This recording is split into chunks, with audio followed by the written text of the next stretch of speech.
नमस्कार, आप देख रहे हैं इंडिया न्यूज हरियाणा। मैं हूं आपके साथ में ऋतु तोमर। मेट्रो न्यूज की शुरुआत करेंगे। चरखी दादरी की गांव चंदेनी निवासी अनुराग सांगवान ने एनडीए की परीक्षा में देश भर में पहला स्थान हासिल किया है। अनुराग की सफलता को लेकर परिजनों और गांव में खुशी की लहर है। पूर्व मंत्री सतपाल सांगवान ने अनुराग और परिवार को बधाई देते हुए अनुराग के उज्जवल भविष्य की कामना की है। बता दें कि गांव चंदेरी निवासी अनुराग सांगवान के पिता जीवक सांगवान काफी साल पहले रविवार के साथ भिवानी चले गए थे।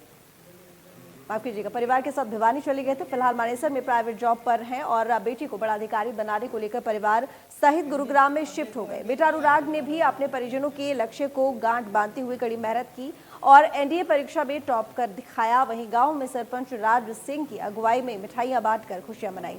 पूर्व मंत्री सतपाल सांगवान ने कहा कि मेरे गांव का बेटा एनडीए में देश भर में प्रथम स्थान पर आया है। ये उनके क्षेत्र और हरियाणा के लिए गर्व की बात है।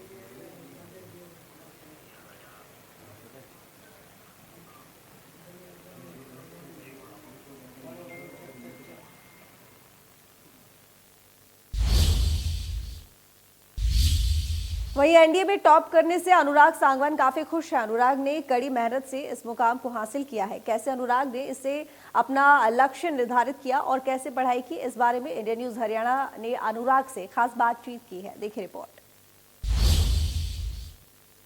एनडीए की परीक्षाओं में टॉप करने वाले गुरुग्राम के छात्र अनुराग सांगवान के घर हम आज पहुंचे हैं और उनसे जानकारी जुटाएंगे कि आखिर कब से तैयारियां उन्होंने की थी और कितनी मेहनत उन्होंने इस एग्ज़ाम को टॉप करने में की है। अनुराग जी, आपको स्वागत है इंडिया न्यूज़ पर। बहुत बहुत धन्यवाद। मैं सबसे पहले सभी से यही गुजारिश करना चाहूँगा कि एनडीए जैसे एक पेपर के लिए आपको 7 से 8 महीने से ज़्यादा की तैयारी की आवश्यकता नहीं होती है। बस जब भी आप तैयारी करें तो मन लगा के तैयारी करें और अपना पूरा जी जान झोंक देनी चाहिए चीज़ों में। मैं यही कहूँगा, मेहनत का कोई सब्स्टिट्यूशन नहीं होता है, बस हमें जम के मेहनत करनी चाहिए, सब कुछ हो जाता है। आप क्या पढ़ाई उस समय कर रहे थे जिस समय आपने इसकी तैयारियां साथ साथ शुरू की? आप उस समय क्या कर रहे थे? उस समय मैं साथ साथ इंजीनियरिंग के भी पेपरों की तैयारी कर रहा था और अपनी 11th-12th की भी तैयारी साथ साथ कर रहा था। स्कूल के साथ साथ और बोर्ड के साथ साथ मैंने एनडीए की भी तैयारी को जब चुना था और मैंने उसकी अच्छे से तैयारी करी थी। इसके अलावा मैंने डिफेंस वाला के थ्रू भी अपनी रिटर्न की प्रिपरेशन को एक सपोर्ट दी थी। परिवार से किस तरह की सपोर्ट आपको इस एग्ज़ाम को लेकर के मिली, पढ़ाई लिखाई को लेकर मिली? परिवार बहुत ज़्यादा इम्पोर्टेंट हो जाता है जब हम ऐसे पेपर्स की बात करते हैं। जब आपको फैमिली से सपोर्ट मिलता है तो रास्ता बहुत आसान हो जाता है और यही एक सपोर्ट था जो बहुत हेल्पफुल था। तो एनडीए का एग्ज़ाम आपने टॉप किया, प्राथमिकताएं आपकी क्या रहेंगी? किस तरह, कहाँ आपकी ज्वाइनिंग होने वाली है? अगर आपको ऑप्शन दिया जाता है तो आप किस तरीके से कहाँ ज्वाइन करना चाहेंगे? बिल्कुल, तो मेरी फ़र्स्ट प्रेफरेंस आर्मी थी, तो चांसेस यही हैं कि मुझे अपनी फ़र्स्ट प्रेफरेंस मिल जाएगी और जून के एंडिंग में शायद ज्वाइनिंग होगी खड़गवासला पुणे में। अगर देश की सेवा की बात करें तो एनडीए के बाद कहीं ना कहीं आप देश की सेवाओं में जाएंगे, तो किस तरीके से जो है देश के लिए आप काम करना चाहेंगे? मैं बस गैंगस्टर पर नकेल कसने के लिए गुरुग्राम पुलिस एक्शन मोड में नजर आई। जैसे ही दिन की शुरुआत हुई तो गुरुग्राम पुलिस ने एक पूरी अपनी पोस्ट तैयार की और एक के बाद एक धड़ाधड़ एक साथ उन्हें जगह पर रेड मारी। ये रेड गैंगस्टर लॉरेंस बिश्नोई, कौशल काला जठेड़ी, नरेश सेठी जैसे गैंगस्टर के ठिकाने और उनके करीबियों के घर पर हुई। गुरुग्राम पुलिस ने ये रेड सुबह 6 बजे से की। रेड में 550 से ज्यादा पुलिस अधिकारी और जवान शामिल रहे। गुरुग्राम पुलिस की माने तो इस दौरान पुलिस ने एक स्कॉर्पियो, एक फॉर्च्यूनर कार, 3 बाइक और स्कूटी भी बरामद की है। इसके अलावा गुरुग्राम पुलिस ने 18 cheque book, 19 passbook, 17 ATM card, 275 page के लेन देन के कागजों के साथ साथ 67 मोबाइल फोन और 13 सिम कार्ड भी बरामद किए हैं। पुलिस को सर्च ऑपरेशन के दौरान एक पिस्टल के साथ तेज धार हथियार भी बरामद हुए हैं।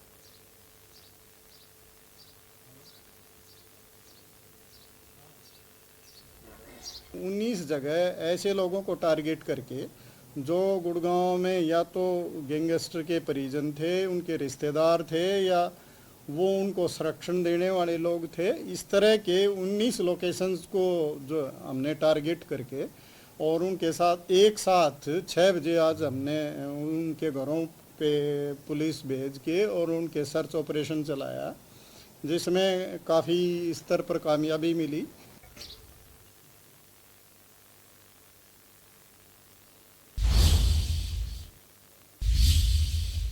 सीएम फ्लाइंग की टीम ने गुरुग्राम के पालम विहार में अवैध रूप से चलाए जा रहे हॉस्पिटल पर छापेमारी कर कार्रवाई की। टीम ने बताया कि पालम विहार में बने आनंद हॉस्पिटल में बिना दस्तावेजों के मरीजों का इलाज किया जा रहा था।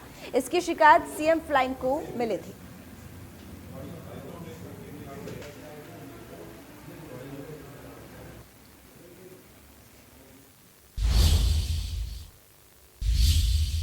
गुरुग्राम के मेदांता अस्पताल के बाहर तेज रफ्तार का कहर देखने को मिला। यहां काफी तेज रफ्तार से आ रही एक कार अनियंत्रित होकर पेड़ से टकरा गई।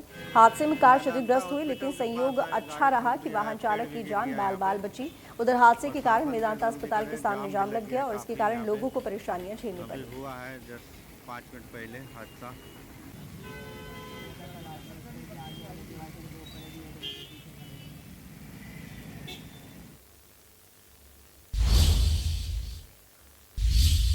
औद्योगिक क्षेत्र मानेसर की छवि दिन प्रतिदिन खराब होती जा रही है। मानेसर नगर निगम के गठन के बाद से सेक्टर 8 रोड पर कूड़े का पहाड़ बनता जा रहा है।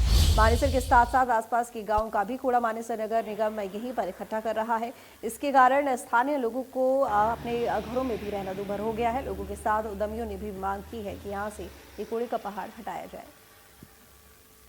आज औद्योगिक क्षेत्र मानेसर में मौजूद है और आपको दिखा सकते हैं कि जो औद्योगिक क्षेत्र मानेसर है, ये इस तरफ औद्योगिक क्षेत्र है और इस तरफ ये औद्योगिक क्षेत्र का ये एक हिस्सा है जिसमें जो निगम के अधिकारी की बात करें तो उनके द्वारा कूड़े का पहाड़ बना दिया गया है। और जो निगम के अधिकारी महज यहाँ से मात्र 300 या 500 मीटर की दूरी पर उनका कार्यालय स्थित है, लेकिन अधिकारियों की लापरवाही इस कदर बढ़ती जा रही है कि जो औद्योगिक क्षेत्र की सर्विस रोड है वह भी कूड़े से भरी हुई है और साथ ही जो अधिकारी है वो इन समस्याओं पर ध्यान नहीं दे रहे हैं। और साथ ही जो लोग हैं यहाँ पर आसपास मकान बने हुए हैं, किराएदार जो लोग हैं वो रहते हैं, तो कहीं ना कहीं काफी बड़ी समस्या लोगों के लिए, क्योंकि काफी गंदी बदबू जो कूड़ा जमा होने के कारण यहाँ से आती है, जिसके कारण लोग काफी परेशान होते हैं। और यहाँ से महज 500 मीटर की दूरी पर ही जो निगम का कार्यालय मौजूद है, वहाँ पर जो निगम के अधिकारी, हम कमिश्नर की बात करें, एससी की बात करें या एक्शन की बात करें, तो सभी अधिकारी यहाँ पर मौजूद रहते हैं, लेकिन उन अधिकारियों की नज़र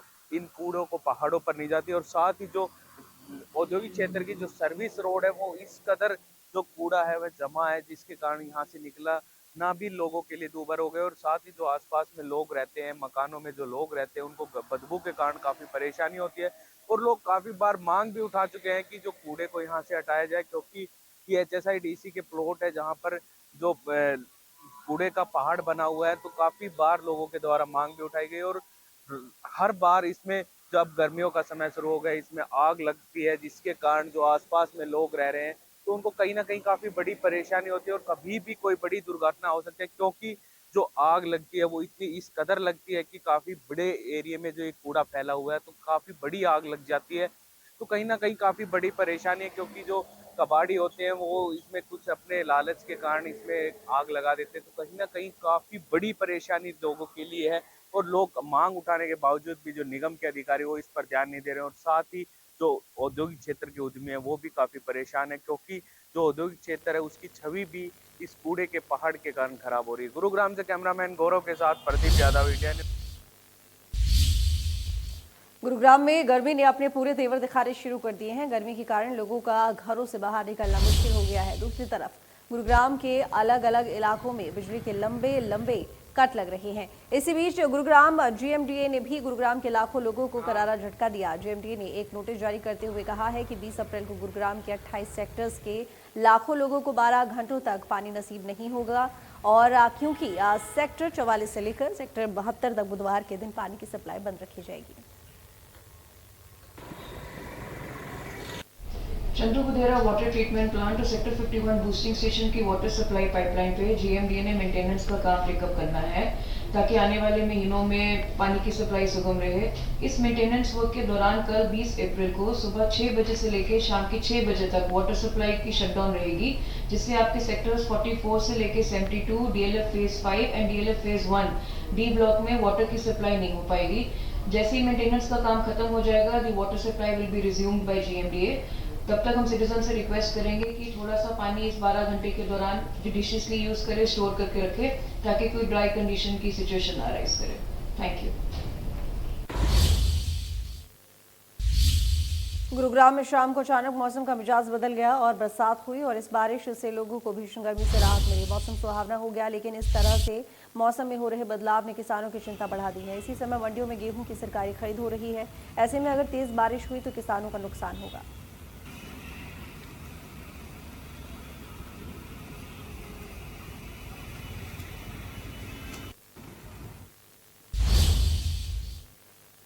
फरीदाबाद नगर निगम की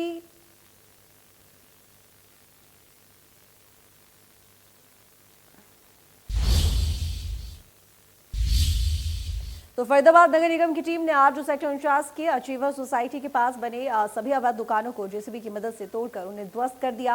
इसके साथ सोसाइटी के पास बने अवैध मंदिर को भी तोड़ा गया। नगर निगम की तरफ से जानकारी में बताया गया कि इन सभी दुकानों और मंदिरों पर कार्रवाई करने से पहले सभी को नोटिस दिया गया था, जिसके बाद इन पर कार्रवाई की गई। इस दौरान करीब 20 से 25 दुकानों को तोड़ा गया जो अवैध रूप से बनाए गए थे और जिनका नगर निगम की तरफ से किसी भी तरह का कोई नक्शा पास नहीं करवाया गया था।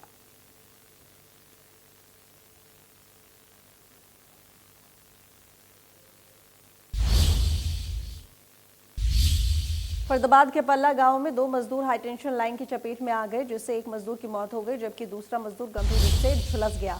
बताया जा रहा है कि मकान पर टाइल लगाने के दौरान दोनों मजदूर लोहे की ग्रिल लेकर एक फ्लोर से दूसरे फ्लोर पर जा रहे थे। इसी दौरान लोहे की ग्रिल 11,000 वोल्ट की लाइन से टकरा गई और इससे दोनों मजदूर करंट की चपेट में आ गए और एक मजदूर की मौत हो गई और दूसरा गंभीर रूप से झुलस गया।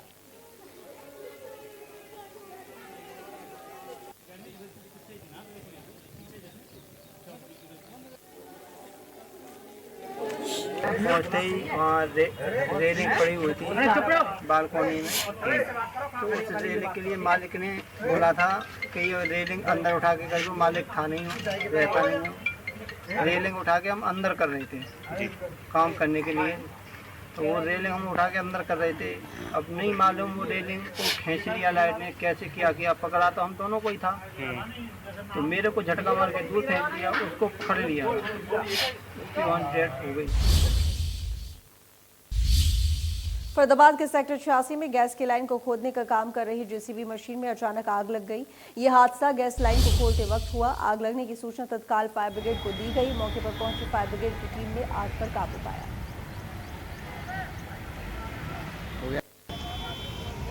पुलिस की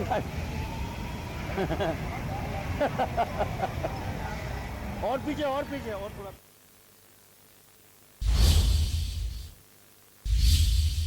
फरीदाबाद में ऑपरेशन मुस्कान के तहत बाल मजदूरी करने वाले बच्चों का जहां लगातार रेस्क्यू किया जा रहा है, वहीं इन बच्चों से सस्ती दरों पर मजदूरी करवाने वाली कंपनी मालिकों और दुकानदारों के खिलाफ मामले भी दर्ज किए जा रहे हैं। इसी कड़ी में बल्लभगढ़ के आईएमटी क्षेत्र में स्टेट क्राइम ब्रांच और लेबर विभाग के अधिकारियों के साथ मिलकर बाल मजदूरी करने वाले 3 बच्चों का रेस्क्यू किया गया। ये बच्चे जो आज रेस्क्यू किए हमने, आईएमटी है बल्लभगढ़ फरीदाबाद में, वहां से 3 बच्चे रेस्क्यू किए हैं, जिन 3 बच्चों से बाल मजदूरी करवाई जा रही थी और सूचना के आधार पर इन बच्चों को लेबर इंस्पेक्टर के साथ मिलकर और कई संस्थाओं के साथ मिलकर इन बच्चों को रेस्क्यू किया है। जो दुकानों पे काम कराते हैं बच्चों की, हो सकता है बच्चों की मजबूरी हो, किसी की कोई बच्चा गरीब परिवार से हो सकता है और उसकी मजबूरी हो, लेकिन बच्चों से कई गुना ज्यादा मजबूरी होती है दुकानदार की, कंपनी मालिक की। क्यों? उन्हें स्वार्थ रहता है, अपना लालच रहता है, भी कम बच्चों में कम पैसों में ये बच्चे मिल जाते हैं। एक बड़ा आदमी होगा उसको पूरे हरियाणा ग्रेड देना पड़ेगा और उसके स्किल के हिसाब से पैसे देने पड़ेंगे, और बच्चे होते हैं इनको 2,000-3,000 इस तरह से इनके पैसे देके इनका शोषण किया जाता है। गर्मी का प्रकोप लगातार बढ़ता जा रहा है। फरीदाबाद में तापमान 40 के पार पहुंच गया है और ज्यादा धूप होने के कारण सड़कों पर पैदल चलने वाले और 2 पहिया वाहन चालकों की संख्या काफी कम दिखाई दे रही है। लोगों का कहना है कि इस साल अभी से गर्मी चरम पर पहुंचती जा रही है। इससे विभिन्न रोगों में इजाफा हो रहा है और सिविल अस्पताल के डॉक्टर योगेंद्र सरदाना का कहना है कि मरीजों की संख्या में पहले से करीब 20% का इजाफा हुआ है। खांसी और बुखार के मरीज ज्यादा से ज्यादा अस्पताल में आ रहे हैं। योगेंद्र सरदाना ने कहा कि आम आदमी जरूरी काम से ही बाहर निकले। गर्मी पड़ रही है सर, 9 बजे के बाद तो निकलने का साहस नहीं होता है, चक्कर आने लगते हैं। पानी का भी व्यवस्था नहीं है, जहाँ है ना, अस्पताल में आए हैं डॉक्टर से मिलने की। पहले की अपेक्षा बहुत ज़्यादा तेज गर्मी हो रही है। अभी तो सुबह सुबह की शुरुआत है, तब ये इतनी गर्मी पड़ रही है, इतनी धूप पड़ी हुई है, घर से निकलना भी बड़ा मुश्किल हो रहा है। अभी हम सिविल अस्पताल बल्लभगढ़ में आए हुए हैं, तो दवाई गोली लेने के लिए चक्कर आ रहे हैं, उल्टियाँ हो रही हैं, इसकी सभी दवाई लेने के लिए आए हैं। तो इलाज करवाने के लिए? हाँ जी, हाँ जी, हाँ जी, हाँ जी। गर्मी का मौसम शुरू हुआ है तो हॉस्पिटल में हमारी ओपीडी में 20 से 30% पेशेंट की इजाफा हुआ है, और पेशेंट जो आ रहे हैं बुजुर्ग लोगों में सांस लेने में दिक्कत, खांसी, जुकाम, बुखार, बच्चों में पेट दर्द की शिकायत, इस तरह के पेशेंट बहुत ज़्यादा आने शुरू हो गए। तो हम हिदायत देते हैं कि भाई अपने पूरे दिन में लिक्विड चीज़ें ज़्यादा लें, तरल पदार्थ ज़्यादा पिएँ, बासी खाना नहीं खाएं, बाज़ार से कटे फल सब्जियां ये प्रयोग में ना लें, और अपने जो बाहर निकलते हो आप तो शरीर को पूरा अपना बदन ढक के रखें, कॉटन कपड़े पहने और कम से कम बाहर निकलें। मेट्रो न्यूज में इतना ही। देखते हैं इंडियन न्यूज हरियाणा।